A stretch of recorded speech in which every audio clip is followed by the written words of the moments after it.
इंद्रप्रस्थ विकास party का शुक्रवार को भारतीय जनता पार्टी में औपचारिक विलय हो गया। दिल्ली भाजपा प्रदेश अध्यक्ष हर्ष मल्होत्रा और मुख्यमंत्री रेखा गुप्ता ने पार्टी के संयोजक मुकेश गोयल, हेमचंद गोयल समेत 16 पार्षदों का भाजपा में स्वागत किया। हर्ष मल्होत्रा ने कहा कि आम आदमी पार्टी के महापौर रहने के बावजूद निगम के कामकाज से असंतुष्ट होकर मुकेश गोयल और हेमचंद गोयल के नेतृत्व में पार्षदों ने इंद्रप्रस्थ विकास पार्टी का गठन किया था।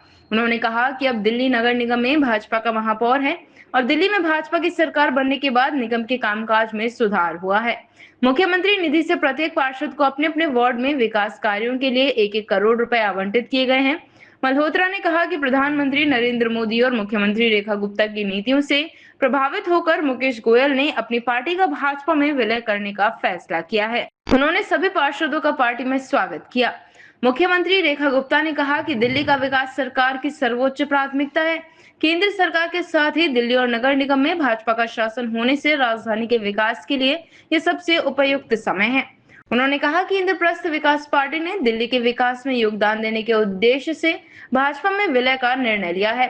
पिछले लगभग 1.25 साल से दिल्ली के विकास के लिए लगातार काम किया जा रहा है और भ्रष्टाचार के खिलाफ जीरो टॉलरेंस की नीति अपनाई गई है। इंद्रप्रस्थ विकास पार्टी के संयोजक मुकेश गोयल ने कहा कि प्रधानमंत्री नरेंद्र मोदी की नीतियों और मुख्यमंत्री रेखा गुप्ता के नेतृत्व में दिल्ली में विकास कार्य तेजी से हो रहे हैं। इसी वजह से पार्टी ने भाजपा में शामिल होने का निर्णय लिया है। उन्होंने कहा कि वह इस उम्मीद के साथ आम आदमी पार्टी में गए थे कि दिल्ली का विकास होगा, लेकिन दिल्ली और नगर निगम में आपके शासन के बावजूद विकास नहीं हो सका। इसके बजाय केवल बयानबाजी और विवाद देखने को मिले। मुकेश गोयल ने कहा कि भाजपा सरकार बनने के बाद विकास कार्यों में तेजी आई है और सभी क्षेत्रों में काम हो रहा है। इसी को देखते हुए इंद्रप्रस्थ विकास पार्टी ने सर्वसम्मति से भाजपा में विलय करने का फैसला किया। उन्होंने बताया कि पार्टी के सभी 16 पार्षद भाजपा में शामिल हो गए हैं। संगठन उन्हें जो भी जिम्मेदारियां सौंपेगा उसे निभाने के लिए वे तैयार हैं।